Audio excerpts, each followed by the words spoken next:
Hey, folks, this is MK Palmore. Welcome to this edition of the Leadership Student Podcast. Today in the virtual studio, I'm joined by Mac McMillan, who is a former CEO, in fact, CEO Emeritus of Synergist Tech, member of several advisory boards, also a retired United States Marine. Mac and I have gotten acquainted with one another over the years. I found his experience in the field of leadership to be deep and substantial, and I'm excited about having Mac in the virtual studio. Thank you, and good to see you again, MK. Awesome. So, Mac, I want to jump right into it with you. You and I both come from military backgrounds, but we had started a discussion before we hit the record button around whether or not there's a difference between how you lead in military circles and how you lead in business. So, if you wouldn't mind, I know that your approach to this may surprise some folks. Give just a little bit about your background and then maybe jump into the question itself. Sure. So, a little bit of background, as MK said, I started out my career after college in the Marine Corps and spent 21 years as a Marine before I retired. I transitioned to the private sector, and after working for a short time for a company, I decided to start my own company, and with another individual, we founded Synergist Tech and grew that company, knock on wood, fortunately, successfully, and we're able to have a positive exit. And today I'm what I call semi-retired. And as MK said, I sit on various advisory boards and spend my time helping folks that ask for it from time to time. Outstanding.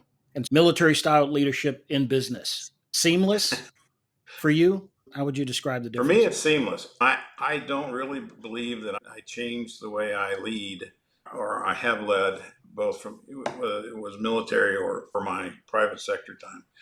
And I think that's partly because I believe that there are certain traits that a leader has or a leader demonstrates that makes you a leader that carry over regardless, and whether you're a CEO or whether you're a company commander or what have you. And I think that people recognize those traits in a person as a leader, regardless of whether you're wearing a uniform or you're wearing a suit. I think the first one is confidence. People don't want to follow somebody that isn't confident.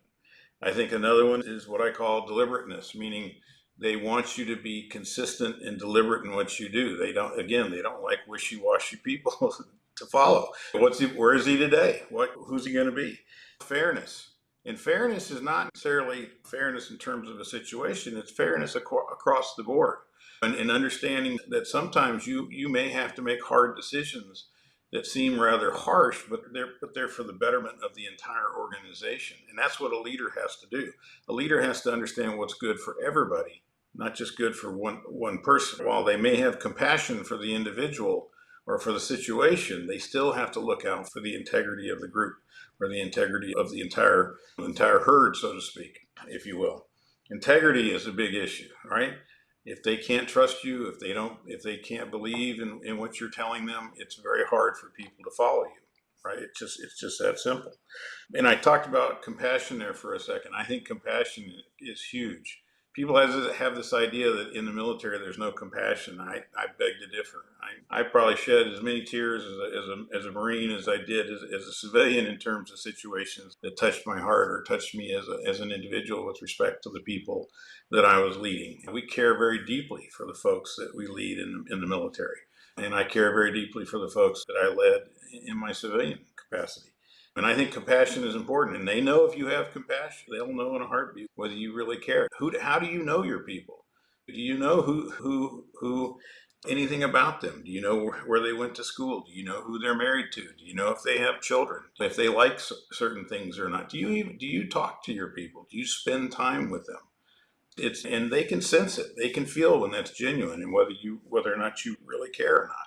But I think when you get right down to it, in terms of a leader, first and foremost, it displays confidence and displays. You get up there and you say, I used to tell people all the time that entrepreneurs have one thing in common. They get up every morning and they believe that they can do what they've set out to do.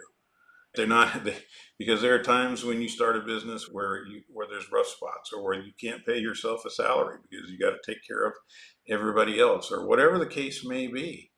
But at the end of the day, you believe that you're going to be successful. You believe that you're going to get it done. And when you believe it, the people that are following you will believe it. And because they can sense that level of confidence in you. And when they see you do it, and when they see you accomplish things and get across that finish line over and over again, eventually they believe that they can follow you and they want to follow you because they have that faith in you and they have that confidence in you too. And it helps build confidence in them. But I don't care whether it's military, whether it's football, whether it's corporate America, leadership is leadership. And I think those traits that I talked about are synonymous across the board. I really do. So the traits that you sprinkled out through the response, many of them are identified by the Marine Corps as those traits and characteristics necessary to become an effective leader. Do you think that among those traits, compassion, fairness, integrity, what you described as intentionality, I think, if I don't want to Yeah. paraphrase, but a lot of the threads I pull out there, among those characteristics, are there a few that stick out to you as just like absolutely critical? If you don't have these, there's no way you're going to be successful. Yeah. As a leader, I think confidence is number one. I think integrity is probably number two. People have to believe that you're going to win. You're going to get them there wherever there is. And they have to believe that you're being honest with them. I think the third or fourth ones are probably fairness and compassion, because I think for people to truly want to follow you when times get hard, I think they have to believe that you care about them, that you genuinely care about them, and that you're going to treat them fairly. That no matter what comes along, you're going to treat them fairly. And I think those are the things that make a difference. You and I both have worked for a lot of folks in our lives, and I think we look for those things too. I think we look at the folks and there's probably a handful of people in our careers that we can look at or we can name that really stood out as somebody that, as we used to say in the Marine Corps, we'd follow to hell and back, because we not only had confidence in the fact that they were going to get us there and get us home safely, but that they actually cared about us. That they weren't going to put us in a situation that was unfair or that we weren't likely to succeed. And more importantly, that they weren't going to put us in a situation that they weren't going to put themselves in. That's one of my other big things is don't ask somebody to do something you're not willing to do yourself. And you got to, and used to call it setting the example. It's really true. People emulate the behavior of the leader. And if you show those traits and you show the right proper behaviors, those things become important to the organization. They become important to them. They truly do watch, just like your kids. You used to say, be careful, your kids watch what you do. And they do. Guess what? Employees watch what the executives do in a company too. They watch what the leader does. And if you're not out there setting the right example and being professional and being honest and having integrity and so forth and so on, I think you're probably setting yourself up for some surprises you're not going to like. So lead by example, I think, is the takeaway there. That absolutely holds true. Military, business, wherever you happen to be leading. You actually touched on an area that I want to dive a little bit more deeply into, and this I think is an area that's a challenge for especially managers at mid level and maybe even senior leaders, and that's team building. When you describe those characteristics that you did, how do you go about making sure that you can identify or pick up on those characteristics and the people you hire, or when you're thinking about building out a So team? I think the first thing you do, or the first thing I always did, was I make sure that everybody in my organization understood that nobody was more important than anybody else. Sales wasn't more important than delivery. Delivery wasn't more important than the planners. They weren't more important than finance. They weren't more important than HR. And I would repeat that and say that over and over again to everybody. The other thing that I did was I made sure that every person who joined the company had a personal interview with me, no matter how low in the organization they were, within the first 30 days that they joined the company. And think of it as our old commander calls when we were Right. in the military. And I did that for two reasons. I did that, one, for them to hear directly from me what was important to me with respect to the culture of the company. In other words, how we behave, what we do, what's acceptable, what's not, what I was expecting from them, and more importantly, what they could expect from me. I did that also so that I wasn't just this title up here, the Right. CEO. That and it was really funny, MK, because over the years I had numerous people say to me after these sessions with me, they'd say, "This is the first time I've ever gotten to talk to the CEO." And I was sitting there going, "That's for me. That was just crazy." Ter- Um, Terrible. Yeah, terrible to hear and that. and I'm like, how in the world can you expect these people to plant a flag on a hill and die for you if they don't even know who you are, if they never even hear from you or talk to you? And so I would make sure that was communicated directly to every single person that joined. And then literally once a month, I always had what I called a town hall where I would literally talk to the entire company about how the company was doing, where we were going, what was going on, so that every person in the company had an opportunity to hear what was going on. There was transparency. We weren't hiding things. There weren't a few people up here at the top making decisions that were then matriculating down through the organization. There was openness all along the way, because I believe also that helps everybody get on board and be part of the team, right? And everybody understood what the mission was. Everybody understood what our goals were for the year or for a program or for whatever or what have you. Everybody heard on a regular basis where we were at, how well we were performing. And so everybody was part of that discussion, if you will.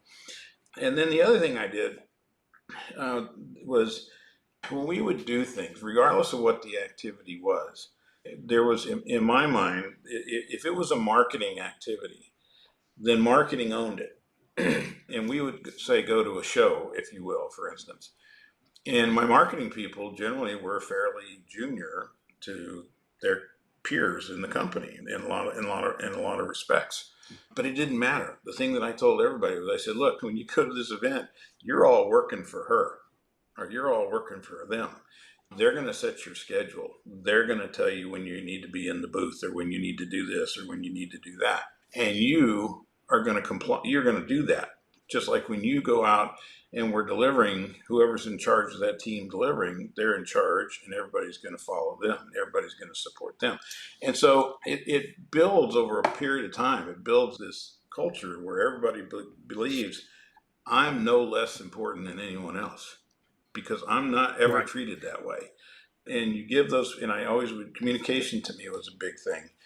And I would give them an opportunity to talk. And that to me is very important, because oftentimes you'll see situations where somebody up at senior talks and you never hear from anybody else. And I would make sure that we had a presentation on something that was going on. I'd pick somebody junior to talk about it, not the person who owned it.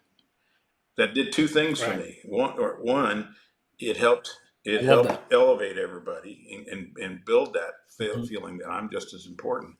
But secondly, it also allowed me to understand how well they were communicating even within their own little unit. So that if this person couldn't really describe what was going on, that's a problem. That's a problem. Hey, so I want to go back to something that you started with, because I think it gets, first of all, it gets challenging to do what you described, the larger a company gets, and that is face to face time with the boss, the CEO. I've talked now to multiple CEOs, and I think small to medium sized businesses, I think, have this as an ability more so than Sure. larger companies. So, how does the CEO of some massive entity translate what you described as that one on one time with leadership? How do they achieve the same That's thing? a great question. And I had to do that, right? Because when we started out and we were very small, I could always have HR set that meeting up for me with whoever that new employee was sometime during that first month. Later on, when we were 300 plus employees, there was no way I could do that with everything else that was going on. So what we did was we had a monthly new meeting with the CEO. And so Oh, everybody that okay. was Yeah. hired during that month would have a separate session with me for an hour somewhere during that month. And if for some reason they were deployed or something else and they missed their first month and they came to the next one, but they all had to come to that meeting within the first, hopefully the first month that they were on board, but maybe more. As the turnover increased, as the number of employees increased, we realized that once a month wasn't enough. So we actually had it once a week. Now you're probably saying, well, how does he do that once a week? I'll tell you how you do that. You make it a priority, right? And I used to say there's two things that are critically important in this company for its success. The first one is the employees, and the second one is our customers. And as a CEO, I don't care what else was going on, there was a percentage of my time that was dedicated to the people, my people, and to our customers. And I never strayed from that. And it's tough. Where do you think you got that concept from? Is that a military concept for you, or you just think it's great leadership? And I'm talking about mission You and know, people, obviously. I'd like to think I got it very early on, but you're right. We learned it in the Marine Corps too. You know, it's the old saying was, if your Marines are out in the field, you're out in the field. If your Marines are cold, you're cold. If they're hungry, you're hungry. And you put yourself second to your people always. It's really funny when I first started as a CEO in the private sector. Whenever we had an event or there was an event, I would always get in the back of the chow line, and I had a and people used to come up and say, "Sir, why don't you?" I'd say no, and the rest of you've eaten Ollie. And eventually, over time, I noticed that my other senior people started migrating to the back of the line because they learned that my position was, we take care of our people first, and then we take care of ourselves. And you and I both know we learned that early on in the Marine Corps. You get in the back of the chow line, you get in the back of whatever line it is, and if there ain't nothing left by the time you get there, that's just the way. That's So be it. Or if you run out of right. time, you got a limited period of time to eat, then let your troops eat first. What about challenges? You're a particularly seasoned leader. You've got lots of deep experience. Is there anything that you consistently struggled with over the years from a leadership perspective that was just really hard for you to do? I don't know that that there was something that I could put my finger on that was just terribly hard. And I'll tell you why. Because I always had a philosophy that no matter what was going on, my first purpose as a CEO was to cut through everything and get to what was right and what was wrong. Right, figure out what was right and move in that direction. Because I learned very early on that it is far easier to do the right thing first than to have to try to fix something that you tried to take a shortcut around or what have you. And I love that principle. huh? Yeah. I love that principle. Do the right thing first. And then if you have to fix, that's a more defensible position to start from rather than having made the wrong It decision. absolutely is. And you go into these situations, be transparent. What happened? Don't be one of the things that I used to tell folks all the time that I'd see them make. They're looking for somebody to be at fault, and I'm like, quit worrying about who's at fault. We'll figure that out while we're trying to solve whatever the problem is, or we'll have time to figure that out later. But that's not what's important right now. What's important is making right whatever is wrong, right? Fixing whatever is broken, and then we can figure out where there's culpability or accountability that's needed. I think the other thing too for that's important and that separates leaders from others is you take responsibility. When something breaks, you take responsibility. Right? 9 times out of 10, you didn't Mhm. break it. You probably weren't even there. You probably didn't even know it happened. It doesn't matter. You take responsibility for it first. And that's a way of one, shielding your people until you have an opportunity to figure out what went wrong or what happened. But even when you do that, at the end of the day, I take responsibility for what my organization does or doesn't do. I'll hold my people accountable myself, but that's between me and them. That doesn't involve you. And when your folks know that, and there were several situations throughout my career working with customers where we would have a situation where a customer something would happen, and you like to think that all of your customers are wonderful. Some of them unfortunately are not. and they would go after one of our employees. And I would step in, and I always stepped in very quickly and said, you talk to me. If there's a problem, you talk to me. We'll figure it out. I'll make it right. We'll fix it. But we're not going to beat up the troops, so to speak.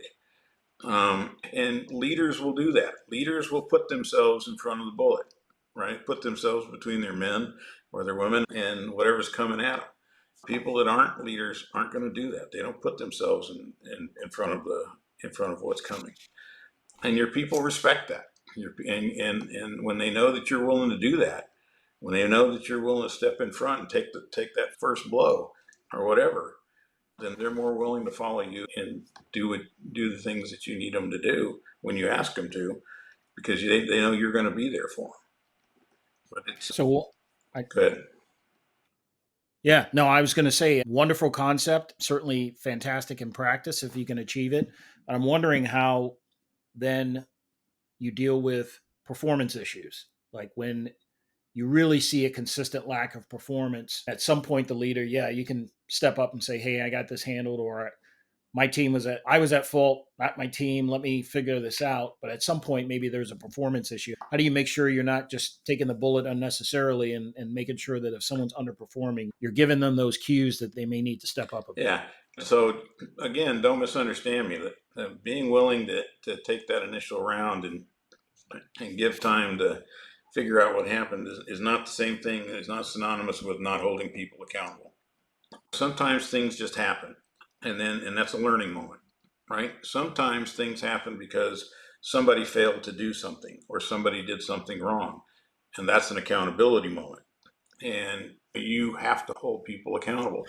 That comes back to that fairness thing. It's like I used to tell younger managers and executives all the time, when you allow somebody in your organization to continue to underperform or to continue to misbehave, what you're doing is you're sending a message to everybody else in your organization that you're not important to me. Because what you're saying is, I'm willing to let them get away with it, which means the rest of you have to pick up the slack, or the rest of you have to put up with whatever's going on. And that's not being fair to them. And I used to have a saying that bad employees and bad contracts don't get better with time. They're not like wine. And as difficult as it may be, a leader, one of the things that a leader has to be able to do is, I used to call it really simple. I said, you have to be able to pull the trigger. Meaning sometimes you have to fire somebody. Sometimes you have to hold somebody accountable. Sometimes you have to walk away from a situation that isn't a good situation. And when you do that, it sends the message to everybody else that you're not going to tolerate that kind of behavior. I don't expect you to tolerate that kind of behavior. And it helps the whole organization, in my mind, be more confident and more willing to hold each other accountable for their performance and for their behavior.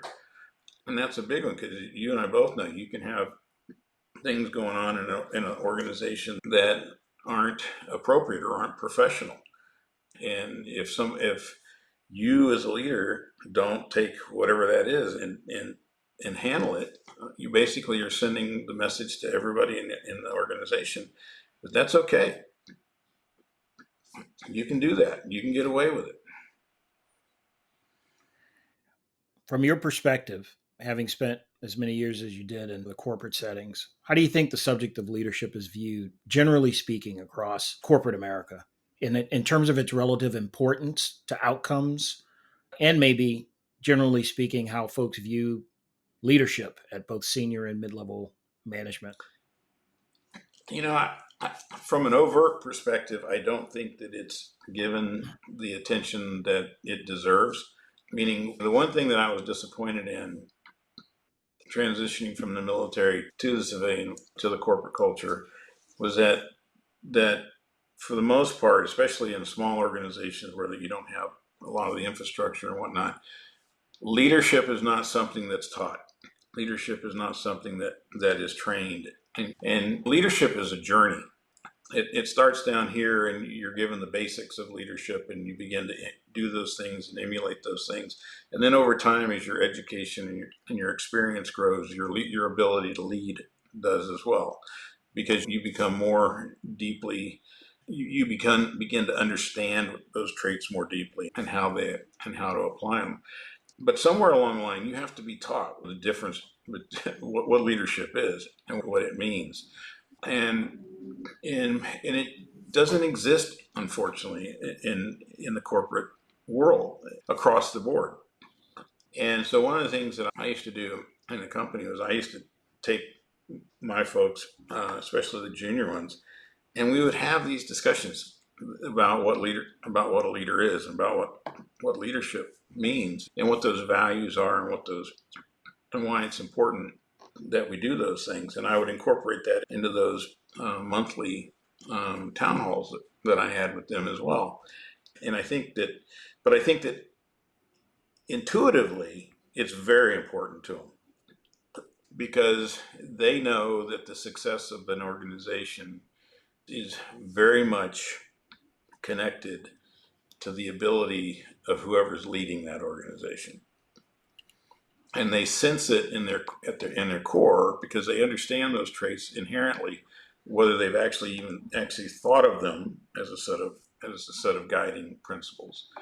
I think it's just as important. I really do. And you look at the folks, I think, that have been successful, and I think you'll very quickly see they emulate those things, or you see those things in them, regardless of whether they've been taught them or not. But I don't know how you replicate TBS, AWS, Command and Staff, the War College on the private sector side. But I think if they could, So, they would benefit from it. so to be fair, I have seen some replication of what you've just touched upon, but I do want to dive into that as well, which is, by my estimation, certainly what's taught in the US military, is that at different stages of your leadership development, you need to be pulled back in and given a new set of tools and perspective around what that level of leadership entails. And you just walk through the different schools, certainly from the Marine Corps standpoint, that you go back at the different levels of leadership to reset before you're sent back out into the field. And I've only seen one example of that in corporate settings. And I don't know that it's a widely adopted model, but it's interesting to me that it's overlooked, that there's an assumption, one, that the minute you make someone a manager in corporate settings, that they assume the entity or organization assumes that person knows how to lead. In other words, And not given any period of yep, instruction. And that person may work themselves all the way up to an SVP or some kind of EVP leadership position and have no perspective in terms of leadership instruction provided to them. So I think it's a glaring omission. And I do know, and to be fair, there are business schools and other entities out there that it's left up to the individual to identify, hey, maybe I need to go yeah, back and level set, but largely absent, I think, from the business world. yeah. I think when you get to the really big companies, corporations like who you work for, I think you begin to see Yeah, that, because they have the resources. They can send right. people to those schools that exist out there. In my mind, if you really want to grow leaders in business, you got to start down here, and Mm-hmm. you got to build that foundation. And then you're right, as they get to the next level, you give them that next set of skills. It's really funny. I was talking to a kid, he's 50 years old probably. Anyway, I was talking to an individual the other day, and he was being interviewed for a position, and this is a person who's been working for more than 20 years. And he said to me, he goes, I'm a little bit concerned about this role. It's a vice president role. It's responsible for the. He goes, I don't know how to manage a budget. I've never managed a budget. And I'm sitting there thinking about this, and I'm going, wow, I received Yeah. education on how to build and how to manage a budget way long time ago in my government career. And it is such a basic skill for a manager or for a leader. You you've got the you've got to understand the basics of managing a budget to understand how to run a company or run an organization or run a department. But those are the kinds of things I'm talking about. Things about HR. Right. you better have a damn good HR department or HR person and keep them in your hip pocket if you don't have any training in HR. And I'm not talking about just the basic training in terms of, discrimination, et cetera, et cetera. I'm talking about actual HR training in terms of how do you counsel people? How do you grade people in terms of performance? How do you build a position description? How do you build a set of performance goals, etc.? Those are all basic skills that leaders and managers need. That how do they get that if somebody doesn't give them that? And the really good ones are smart enough to find those people who can teach them those things, or to emulate the people that ask questions. But you're right, there's a lot of people that get promoted because of talent or what have you to a managerial position, and they're not at all prepared to be a manager. Yeah.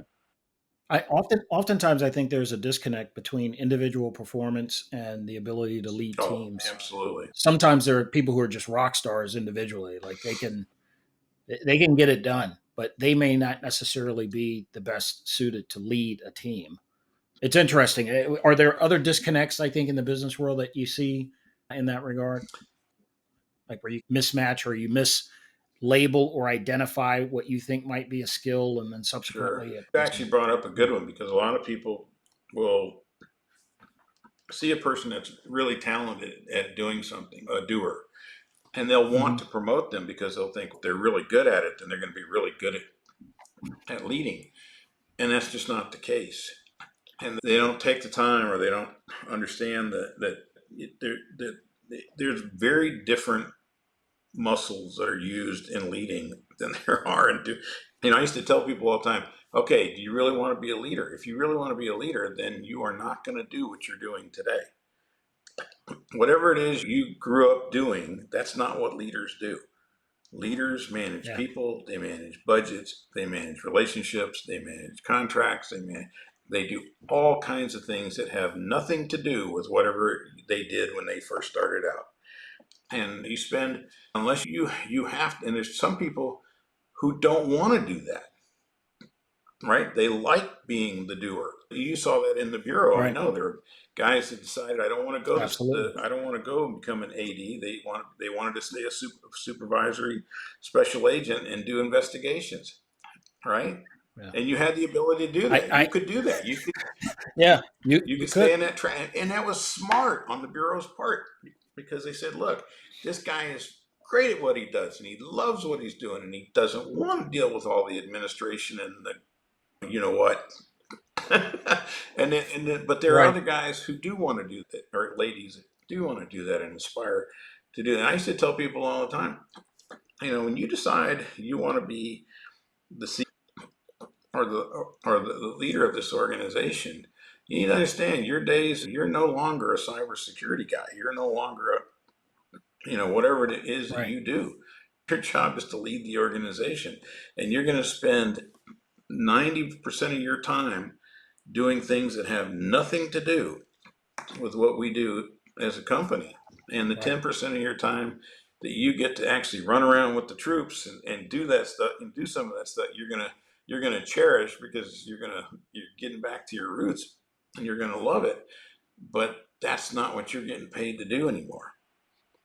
And some people, I used to, I was talking to a young man the other day that's a CEO of another company, and he was saying, "How do I do it?" And I said, "First of all, you don't do it. That's the first thing you need to learn as a CEO. You don't do it. Your job is to put together the best team of people that you can find to to do the job the best that the organization can do it. Your job is team building. Your job is finding talent. It's not your job to do it anymore." And that's a tough transition for some people, because they go so far on, let's say, in the technical track, to a point where now they're supposed to manage people. And the first thing you learn as a leader, if an organization is growing, is that you naturally get further and further away from the work, the day-to-day work. And you have to have trust and confidence and faith in your people, and you have to give them the resources and the support to get the job done. But my father used to have a great saying, there's 18 ways to build a bridge. Why do you care? As long as that bridge functions, it gets whatever it needs to get from one side to the other effectively, whether it's a span bridge or a chain, whatever. And he was right. And that's one of the things as a leader you begin to understand is that it's not my way, it's our way. And we have a mission to accomplish. And I've brought all these talented people together, hopefully underneath me, and I have to listen, and I have to let them lead, and I have to let them design how we get from point A to point B. And my job is to figure out, did we do it and successfully accomplish the mission? And if we did, then it's all good.